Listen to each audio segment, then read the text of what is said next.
Hi, mystery writers. I hope your writing is going well. I'm working on a short story with a brand new character and brand new suspects. So I having a lot of fun with that. So share in a group what you're writing right now, what you're working on. Um, Today I wanted to talk a little bit about um, creating a character who jumps off the page. I'm reading S.A. Cosby's Razorblade Tears, and wow, those characters jump right off the page. Um, and yesterday I was listening to an interview with British crime writer Ed James, and he was saying that that in crime writing, it's the characters that drive the story, and I really believe that. So let's talk a little bit about developing a three-dimensional character, a character who jumps off the page, a character who feels like a real person to your reader. So your protagonist, your antagonist, and your supporting characters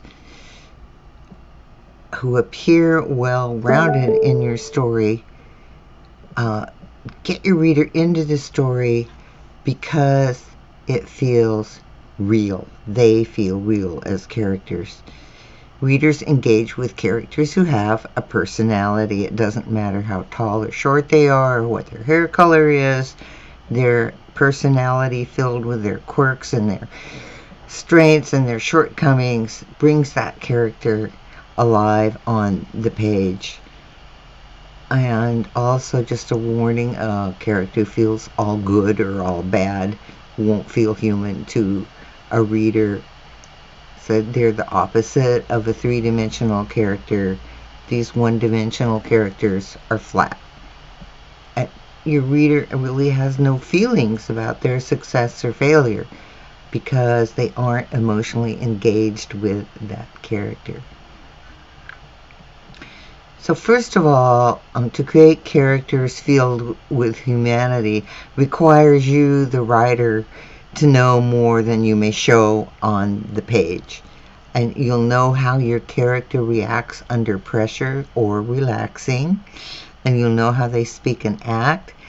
And as you write some scenes, you'll know how each character will act in any situation. And you'll pull out the bits and pieces of their character background that fit in that scene and make them act realistically. So you want to build your craft by knowing what you know and how to show your characters the traits that you have given your characters, how to show them in the story. So it depends on what you know. You're the creator of these characters. So building a background for your main character and supporting character helps you bring them alive in each scene.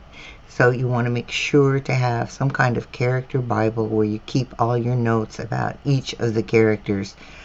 So you can list each character and then give them background, create that background, create their emotional makeup, create their traits, create their strengths and weaknesses.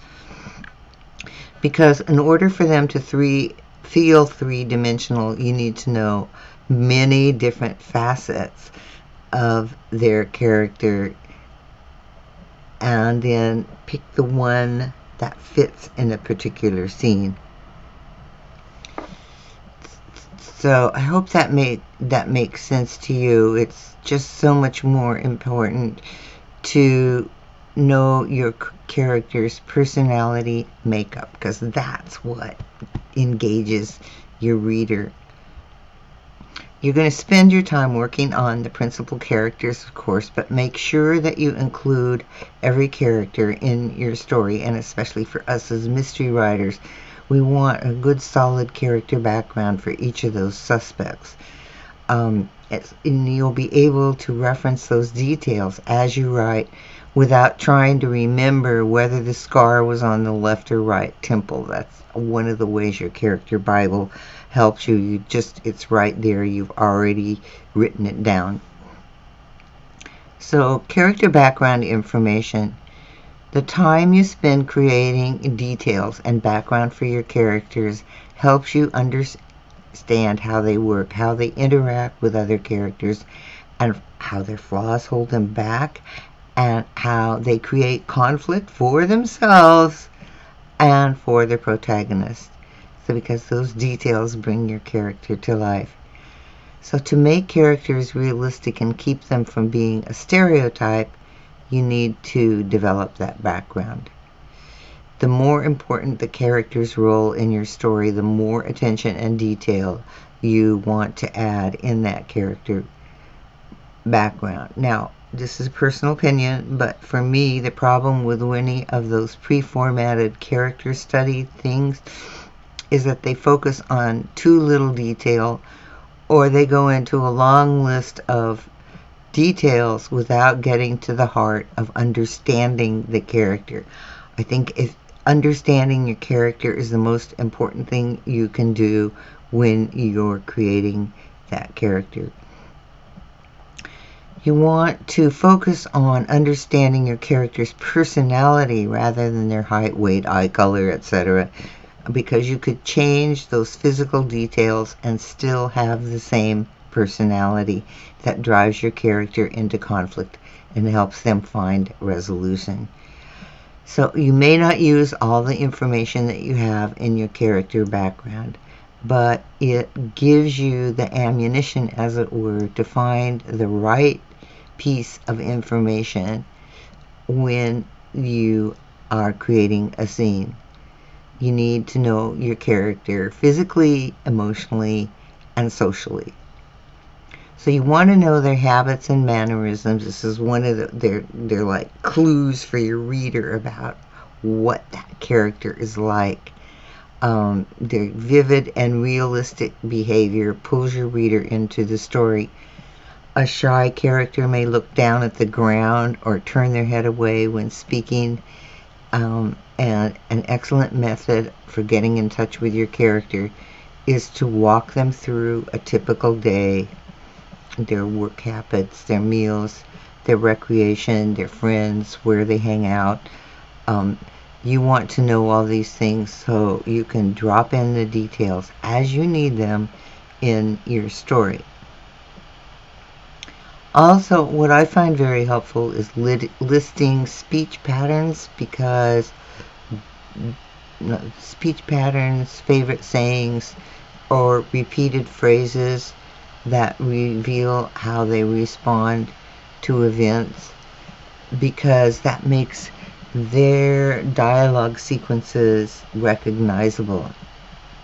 You also want to know about their interpersonal connections, their relationships, how a character reacts to other characters reveals their personality. I know that seems self-evident, but you want to make sure that when one character acts or says something, that the other character, especially your protagonist, that you know exactly how they would respond to that action.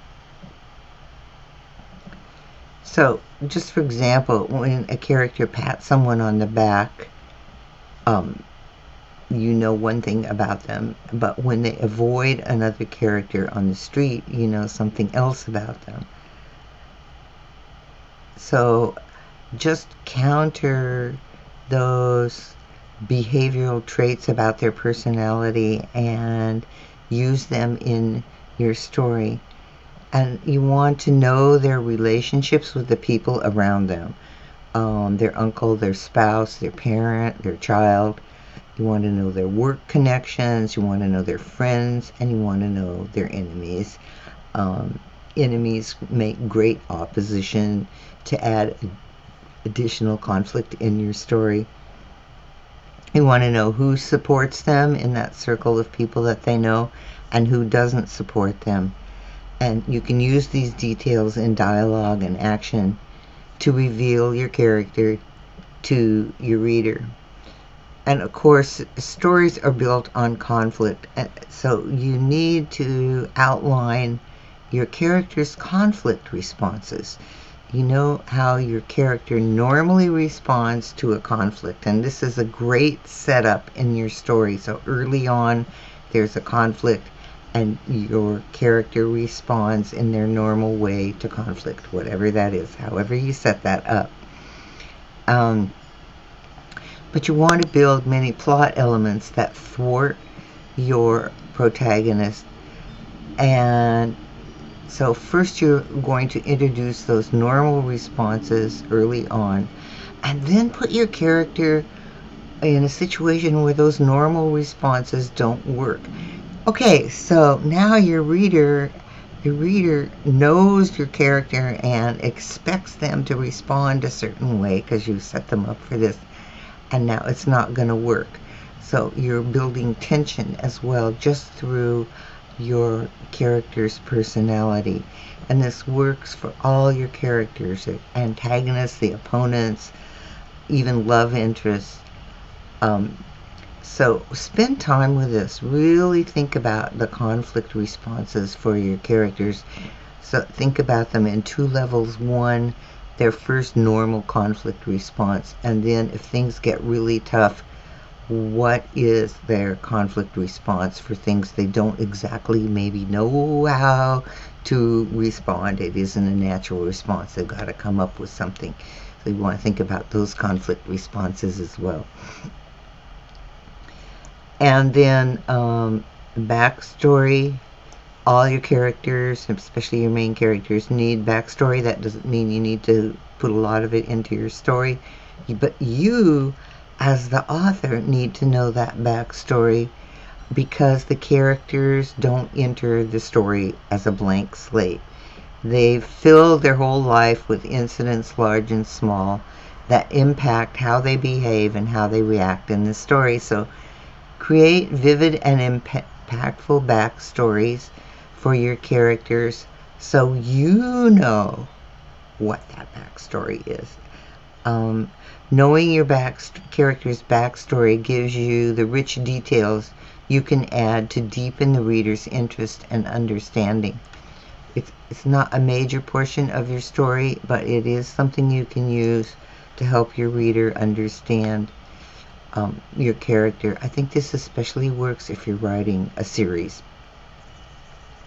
And yes, characters do need physical details, and you want to skip the scene where the character looks in the mirror, but you can reveal your protagonist's physical details through responses to other characters. Say your female protagonist, may tower over another character, or the love interest may place their hand over her tiny brown hand. It's just those little details that help your reader understand.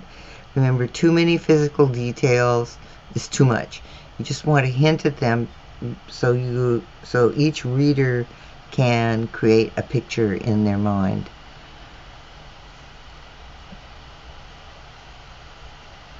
Okay, so now you've built all these character backgrounds for your characters, which is great.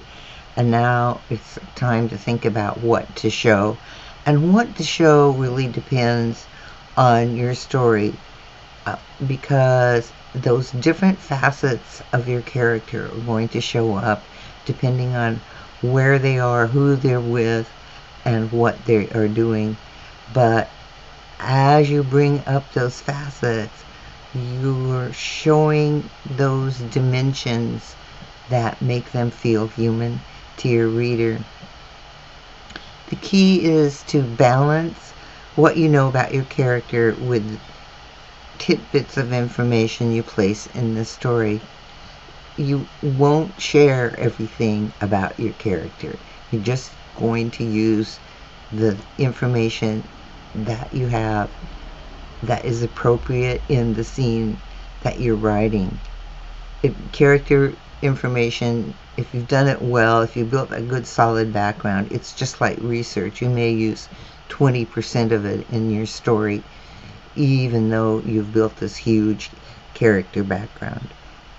Because one of the things that happens when we're writing is, even though we may have a plot outline, once you get into that scene and you're writing, you need the perfect bits of information about each of those characters in the scene to make the interaction strong and to make each of those characters feel like a real human being, so your reader has an emotional response to them.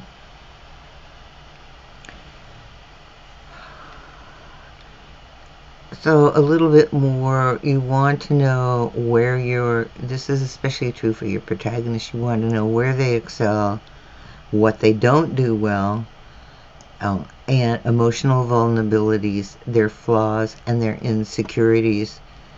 And the best way to show the facets of the character is to bring them up as the character meets various obstacles in the story. This is much better than having another character talk about their flaws. Just show your reader what those flaws are when they can't quite handle a situation. And if a character has a known insecurity, force them to use their skills to meet that insecurity head on. You really want to challenge your characters, but it won't come off as realistic unless you've done this background work and you really know who your characters are. Avoid listing those character traits as description. You are telling, and your reader has no emotional connection to that list. It's much better to drip them in one by one when they're needed in a situation, so you're creating that emotional connection with your reader. You want to integrate those traits in the scenes as you tell the story to show readers how a trait affects your character's behavior. Trust your readers. You don't have to spell everything out. So show your character traits through action and dialogue. If a temptress tries to seduce your protagonist and he declines, your reader will know that he lives by a certain moral code, and they will also know that they are morally strong, and that same trait may display in other situations. You don't need to spell it out. If your protagonist is strong-minded but lacks self-esteem in one scene and later overcomes her imposter syndrome, let your reader notice the change. So limit other character comments. A sidekick may raise an eyebrow, but let your reader put the pieces together. They'll remember the change. When you over-explain a character's accomplishments or failure, your reader feels as though you don't trust them enough to get it from the story and to make their own connection. So give the reader their due, trust them. If you are putting together the right traits and actions in the right places in your story, you give your reader a glimpse of those character traits, and you build curiosity and suspense when the readers wonder how a character will reconcile two disparate traits. So choose scenes that illustrate a character's differing traits to build that sense of humanity, because readers engage and sympathize and root for your three-dimensional character. Know your character, know their actions, know their vulnerabilities, and you'll avoid flat characters and bring your story to life. All right. Just a side note on that, I don't know, I'm sure you read mysteries, and I think for most of us, what we remember about a story is not so much the plot line, but the protagonist and how they solve the puzzle. So I hope that helps. It feels like a lot of work at the beginning, but it actually makes your writing it actually makes your writing go faster because you know so much about your character. You're able to pull in those uh, actions and traits when you need them when writing a story. Okay, I think that's it. And thanks for being a member of Mystery Writer Studio. Please leave your questions and comments in the group because we're all working together. We're all writing mysteries and we can spur each other on. And I'll see you next week.